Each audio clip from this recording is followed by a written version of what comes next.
you'll need 50 grams, 2 ounces of softened butter or margarine,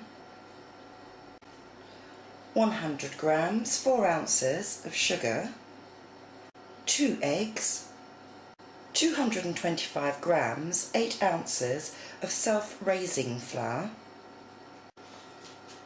1/4 teaspoon of salt, 50 grams, 2 ounces of very roughly chopped pistachio nuts, and 50 grams, 2 ounces of glacé cherries quartered. Before you start, preheat your oven to 190 centigrade, 375 Fahrenheit, that's gas mark 5, and line a large baking sheet with some parchment paper. Of course, if you're using a silicone sheet or non-stick baking sheet, then you won't have to do that. Now, although the traditional method is to cream together the butter and the sugar, using the all-in-one method actually achieves very good results for this recipe. So basically, you place all the ingredients apart from the nuts and the fruit.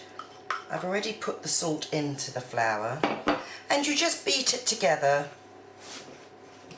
until it starts to form a cohesive dough. It doesn't take long. I'm using a wooden spoon.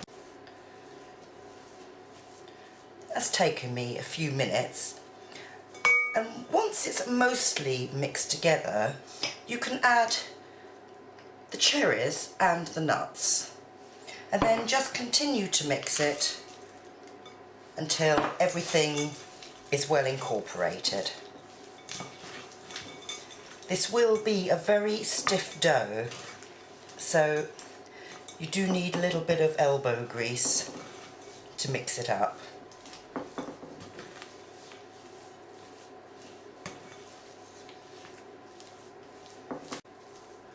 Once that's all really mixed well together, you'll need to turn it out onto a well-floured work surface. So just using a little extra self-raising flour, dust your surface well, and dust your hands, because it's actually easier to get it out of the bowl with your hands.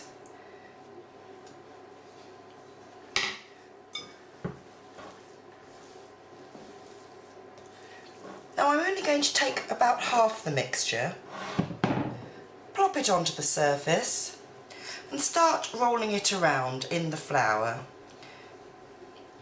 It is a very stiff dough, and then I'm going to form this into a cylinder which is about 24 centimetres long, that's 8 inches. Make sure you keep it very well floured.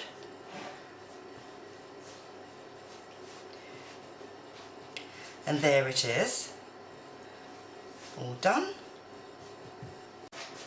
And then place it on the prepared baking sheet and just flatten it out a little bit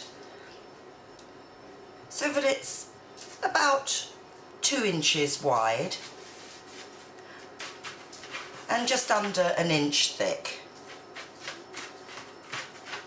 And then do exactly the same with the other half. Make sure you place the 2 pieces well spaced apart, because they will spread a little during the baking. And now just place them in the preheated oven for 25 minutes.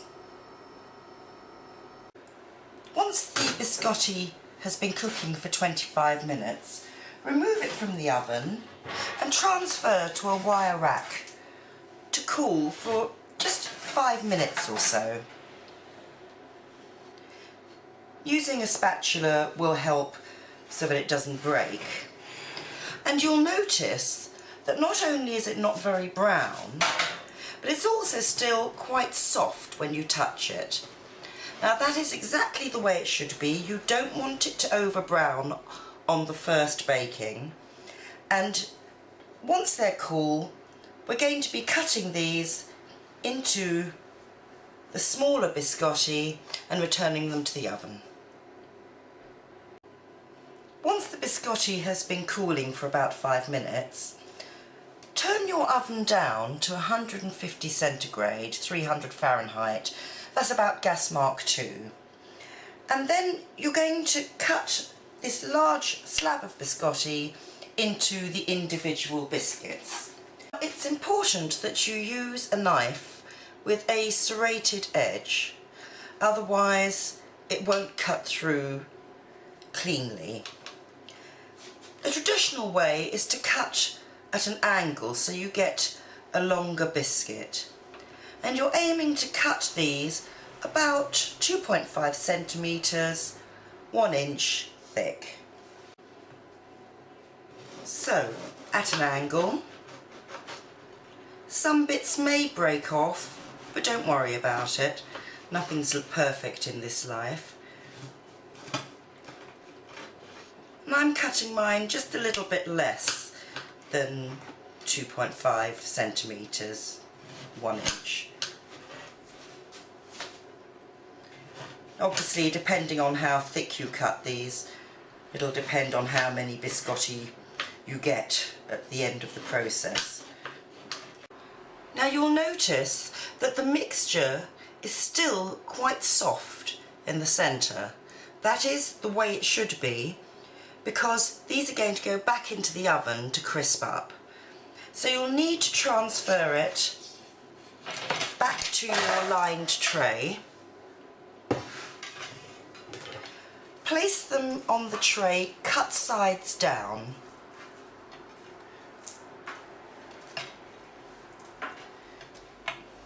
No need to space them too well apart because they've done as much spreading as they're going to do.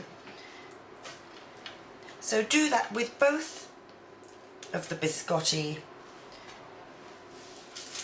cylinders and return them to the oven for 10 minutes. After 10 minutes, remove the biscotti from the oven, and they should be golden brown on the uppermost sides, but still feel a little soft. Turn them all over so that the other cut side is face down, and then return them to the oven for another 10 minutes. After the extra 10 minutes cooking, remove them from the oven and transfer to a wire rack to cool completely. They may still feel a little soft, but don't worry about that because they will completely crisp and harden up as they cool. Cherry pistachio biscotti. Excellent served with coffee and great for dunking.